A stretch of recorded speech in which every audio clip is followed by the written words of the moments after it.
আজকে আপনাদেরকে বলবো মীন লগ্নে 2026-এ লগ্নগত বর্ষফল সংক্ষেপে। শরীর ভালো রাখতে হবে। 2026-এ অনেক রকমের শারীরিক সমস্যা দেখা দিতে পারে। সন্তানের বিদ্যাস্থান যথেষ্ট ভালো। এই বছরে সন্তানের প্রতি যদি একটু দৃষ্টি দিতে পারেন তাহলে রেজাল্ট আরো ভালো হবে। দাম্পত্য জীবনে খুশি থাকবেন, যার ফলে সাংসারিক সুখ সমৃদ্ধি বৃদ্ধি পাবে এবং শারীরিক মানসিক সাংসারিক উন্নতি সাধন হবে। ধর্মকর্ম করার সময় অনেক রকমের বাধা আসতে পারে, সেই বাধাকে এড়িয়ে কর্মে মন দিন। ধর্ম এবং কর্ম দুটো একই সঙ্গে করতে থাকুন, দেখবেন কর্মের বাধাগুলোও আস্তে আস্তে চলে যাচ্ছে এবং আপনি জীবনে উন্নতি করতে পারছেন। প্রয়োজনের তুলনায় কম আয় হবে, কিন্তু যতটা ভাবছেন ততটা ব্যয়ও হবে না, যার ফলে সঞ্চয় বৃদ্ধি পাবে এই বছরে।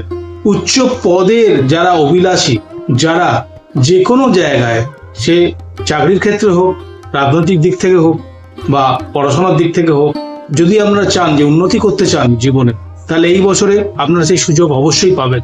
চেষ্টা আপনাদের ছাড়লে চলবে না। ব্যবসায়ীদের শুভ যোগ, এই সময়টা কিন্তু আপনারা সুযোগ ছাড়বেন না, অবশ্যই চেষ্টা করুন। অনেক উন্নতি হয়েছে। যারা ভিডিওটি দেখছেন, ভালো লাগলে সবাইকে শেয়ার করে দিন। আমার ইউটিউব চ্যানেলকে সাবস্ক্রাইব করুন, ফেসবুকে আমাকে ফলো করুন এবং লাইক করতে ভুলবেন না। নমস্কার।